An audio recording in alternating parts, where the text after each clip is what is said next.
नमस्कार मंडळी, कसे आहात? आय होप तुम्ही सगळे ठीक आहात. आणि आज आहे थर्सडे. येस, थर्सडे आहे आज. तर मी आता डिनरसाठी बनवते आहे छोले. मी सकाळीच भिजायला ठेवले होते आणि ते आता मी उकडून पण घेतलेत आणि बाकीचं बॅकग्राऊंड तयारी पण ऑलमोस्ट केलेली आहे. तुम्हाला छोटे छोटे क्लिप्स दाखवेल मी. आणि मी काळ्या मसाल्याचं करते आहे छोले. तर मी काय रेसिपी वगैरे बघितली नाही.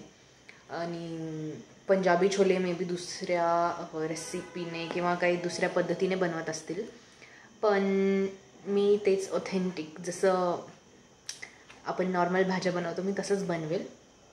आणि खरं तर हे प्रिपरेशन करताना मला नॉनव्हेज बनवण्याची आठवण आली, कारण आता तर पूर्णपणे आम्ही व्हेज झालेलो आहे. पण नॉनव्हेज जेव्हा बनवायचे तेव्हा हेच पद्धत फॉलो करायचे. तर मी कांदा, लसूण, परत त्याच्यात थोडं जिरं हे सगळं भाजून घेतलं. मग टोमॅटो टाकलं त्याच्यामध्ये. मग कोथिंबीर वगैरे पण तुम्ही टाकू शकता. दरवेळेस मी टाकते, आज मी नाही टाकले. तर रेसिपी इथे सांगण्यापेक्षा तुम्हाला आता दाखवते पुढची प्रोसेस. छोले वगैरे पूर्ण झालेत का नाही, शिजलेत का नाही ते आपण चेक करूया. आणि लेट्स गो. तर मी कांदा, लसूण आणि थोडंसं जिरं भाजून घेतलं आहे. मस्त असं गोल्डन ब्राऊन होईपर्यंत भाजून घ्यायचं. आणि आधी मसाला भाजून घेतला ना असं, तर मग भाजीला अजून चव येते. कच्चा टाकला तरी चालतो, पण असं टाकलं ना तर मग त्याची चव जरा डबल एनहॅन्स होती. आणि हे मी करते आहे काळ्या मसाल्याची तयारी. तर असं मी तुम्हाला आधी पण सांगितलं होतं, असं खोबरं घ्यायचं, छोटीशी वाटी घ्यायची आणि त्याला पूर्णपणे ब्लॅक करून टाकायचं, पूर्ण जाळून टाकायचं. काही काळजी करू नका, ह्याचं काहीच टेस्ट येत नाही भाजीमध्ये, काहीच नाही. हे फक्त आणि फक्त कलर देण्यासाठी आहे. मग मी आधी कांदा लसूणची पेस्ट करून घेतली, त्यानंतर त्याच्यामध्ये टोमॅटो ॲड करून त्याचीही करून घेतली. आणि मग शेवटी मी काळा मसाला आपला वाटून घेतला. आणि असं काळा मसाला पण जास्त पण बनवून ठेवला ना तर मग स्टोअर करता येतो आणि मग जेव्हा आपल्याला लागेल तेव्हा आपण थोडा थोडा वापरू शकतो. तर इथे माझं सगळं हे ग्राइंड करून झालेलं आहे मसाल्याचं काम. आता करूया आपण पुढची तयारी. ते जे काळं खोबरं मी एकदम जाळून घेतलं होतं त्याला थोडं थोडं कट करून मग त्याचाही पेस्ट करून घेतला. बाहेर इतकं सुंदर वातावरण झालं होतं, रेजिस्टच नाही झालं बाहेर जाण्यापासून. खूप छान वाटत होतं. अशा वातावरणात तर मग स्वयंपाक बनवायला अजून मजा येते. पटपट पटपट बनवायचं आणि मस्त मग मौसमचा आनंद घ्यायचा. खूप छान वातावरण होतं. हे ते छोले मी जे उकडून घेतलेत, तरी थोडंसं बाकीच असं वाटतंय मला, थोडे कच्चे वाटत आहेत. नाही रे, झालेत मग जास्तच बिलबिल होऊन जाईल. झालेत. तर ह्याला आपण साईडला ठेवूया आणि तयारी करूया बनवायची भाजी. तर हे आहेत ते मसाले गाईज जे मी वाटून घेतलेत. ह्याच्यामध्ये ते कांदा, टमॅटो अँड लसूण आहे, जिरं वगैरे. अँड हा तो काळा मसाला आहे जो मी तुम्हाला म्हणत होते की आपण घरी एकदम ब्लॅक मसाला बनवू शकतो आणि तो बिलकुल पण वास येत नाही खोबऱ्याचं. तर let's roll into the recipe. तर सगळ्यात आधी ही खडी मिरची आपण टाकू ह्याच्यामध्ये. अजून एक टाकून देते, छोटी नाही मोठी आहे, मोठी टाकून देते मग. आणि आपण टाकू ह्याच्यामध्ये तेजपत्ता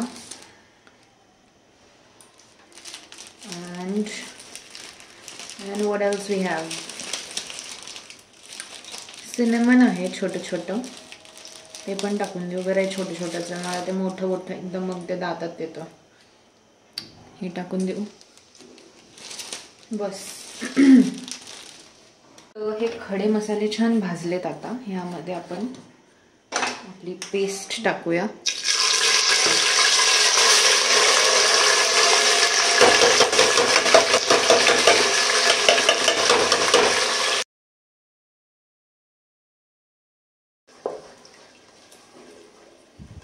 आणि मग 5 मिनटं थोडासा हा मसाला तेलात भाजल्यानंतर ह्याच्यामध्ये हळद, आपलं तेच लाल तिखट, कांदा लसूण मसाला जे पण तुम्ही वापरता मसाले ते सगळे टाकायचे. त्यानंतर मी त्याच्यामध्ये हा मम्मीचा मसाला टाकला. मम्मी जे मसाला बनवून देते, हा म्हणजे एकंदरीत कांदा लसूण मसालाच आहे, मग त्यामध्ये खूप काही काय काय काय काय काय काय असतं. आणि मग त्यानंतर आपलं काळा मसाला टाकला आणि हा टाकला मी छोले मसाला, तर तो एव्हरेस्टचा असतो ना, तो छोले मसाला टाकला होता मी. मग सगळ्यात शेवटी आपलं मेन इन्ग्रेडियंट हा काळा मसाला. आता तुम्ही फक्त बघा ही ग्रेव्ही कशी ब्लॅक होऊन जाईल आणि घाबरू नका. तुम्हाला थोडी ब्लॅक पाहिजे तर तुम्ही थोडासा मसाला टाका, कारण खूप ब्लॅक होऊन जाते. पण मी का बरं एवढं केलं, कारण छोले टाकल्यावर ते बॅलन्स आऊट झालं त्यामुळे. आणि असंच छान लागतं, एकदम रेड रेड छोले जरा वेगळेच लागतात. हो 1 मिनटं थांबा. छोले टाकल्यावरती बघा एवढं पण ब्लॅक नाही दिसणार छोले टाकल्यावरती, पण असं छान एकदम कलर आला होता यार.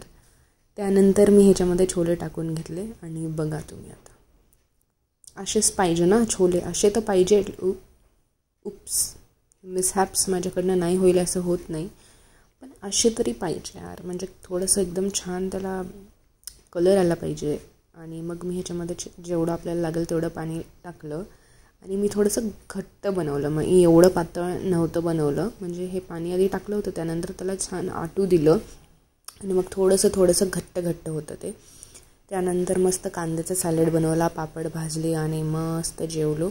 आपल्याला एक गेस्ट पण जॉईन झालेलं आहे जेवताना, तुम्ही पुढे बघालच. हिरवीगार कोथिंबीर टाकली शेवटी, आपलं favourite, and then it was done.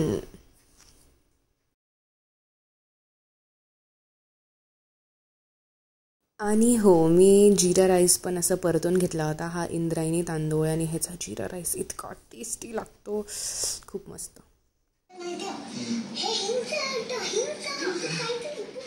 Hi Radha. Was that? This was for a vlog hour. Yes.